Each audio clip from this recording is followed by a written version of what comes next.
एक बार महाराज चक्रवर्ती सम्राट मरुत शव यज्ञ का अनुष्ठान किया और शव यज्ञ करने वाला देवराज इंद्र का अधिकारी हो जाता है। जो पद है वो देवराज इंद्र ने सोचा कि अब कैसे रोका जाए, तो उन्होंने वशिष्ठ जी से सीधे जाके, तो वशिष्ठ जी खड़े होकर आदर किए, क्योंकि त्रिभुवनपति देवराज इंद्र देवताओं के। देवराज इंद्र ने कहा हम यज्ञ के लिए तुम्हें आचार्य रूप में, तो उनका मरुत ने पहले मुझे स्वीकार कर रखा है क्योंकि मैं उनका कुलगुरु हूं। तो उनका मनुष्य की स्वीकृति से ज्यादा देवताओं की स्वीकृति होती है। मैं देवराज हूं, मैं आपसे निवेदन कर रहा हूं कि मैं आचार्य पद में आपको स्वीकार करता हूं, क्या यह शास्त्र सम्मत नहीं है? उनका ये तो शास्त्र सम्मत है, पहला अधिकार आपका ही है, आप यज्ञ भोक्ता देवता, इसलिए मैं स्वीकार करता हूं आपका आचार्य पद यज्ञ कराने मात्र के लिए। वैसे देवताओं की कुलगुरु तो भगवान बृहस्पति देव हैं। इस ईर्ष्या कि कहीं ये 100 यज्ञ पूरी न। अब महाराज मरुत को जवाब दे दिया कि हम नहीं करा सकते। संकल्प पूर्ति महापुरुष इस पर बहुत ध्यान देते हैं कि जो हमने नियम लिया उसकी पूर्ति हो। मरुत जी व्याकुल हो गए और संत सेवी थे। एक दिन देवर्षि नारद जी आए भगवत पेरी।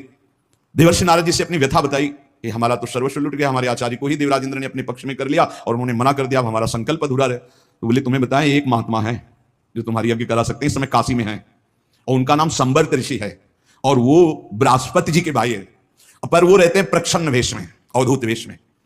अगर वो स्वीकार कर लिए तो ही यज्ञ हो सकती, नहीं त्रिभुवन में कोई यज्ञ वेत्ता नहीं है जो आपकी यज्ञ करा सके, क्योंकि देवराज इंद्र जब वशिष्ठ जी को अपने में, तो फिर आप कोई वो करा सकते हैं।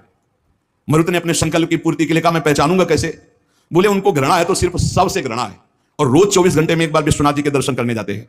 तो विश्वनाथ जी के मार्ग में आप 100 रख देना, जो अवधूत विचक करके भागता नजर आवे तो जान लेना वो महाराज संवर्त ऋषि हैं। ऐसा ही किया महाराज मरुत ने। दिन भर इंतजार करते रहे, देखा एक पागल जैसे प्रक्षण ऋषि, जो ही देखा 100 तो भाग करके दूसरी तरफ पीछे भागे मरुत जी। अब वो समझ गए कोई मेरा पीछा कर रहा है, तो भागे गंगा के किनारे की तरफ, पेशाब करके ऊपर फेंक देना, थूक देना, ईंट मारना, रज मारना, ऐसे सब। वो कुछ नहीं, विचलित नहीं हुए, हाथ जोड़े भागते ही रहे। एकांत में गए, बोले क्या चाहते हो? बोले महाराज मेरा नाम मरुत है, मैं आपको आचार्य पद पर स्वीकार करता हूं, यज्ञ कराना चाहता हूं। देख ले समस्त देवता तेरे खिलाफ हो जाएंगे और अगर तूने मुझे फिर आचार्य पद से हटाया तो तुझे भस्म कर दूंगा। अगर मैं आचार्य पद पर बैठा रहा तो किसी भी त्रिभुवनपति की ताकत नहीं है कि तेरी यज्ञ में विघ्न पैदा कर सके। बोले इसीलिए वर्ण कर रहा हूं, प्राण चाहे चले जा, मैं आपको नहीं छोड़ सकता। संवर्त ऋषि आचार्य रूप से जब यज्ञ के लिए बैठे तो अग्नि देवता आए, उनका आहुति स्वीकार नहीं करेंगे, बंद कर दे, मरुत यज्ञ को बंद कर दे। तो संवर्त ऋषि ने कहा तुम मेरे मंत्र से आह्वान करने पर स्वीकार करोगे, अगर नहीं स्वीकार करोगे तो मैं मंत्र के द्वारा तुम्हें भस्म कर दूंगा। तपोबल से अग्नि देवता को, अग्नि देवता थर्रा के गए, देवराज इंद्र से कहा बहुत बेढप महात्मा है, मंत्र बल से युक्त है, वो मुझे भस्म कर देंगे, मैं थर्रा गया हूं। देवराज इंद्र जेव ही आहुति प्रारंभ हुई, देवराज इंद्र वज्र लेकर प्रकट हुए मरुत को दंड देने के लिए।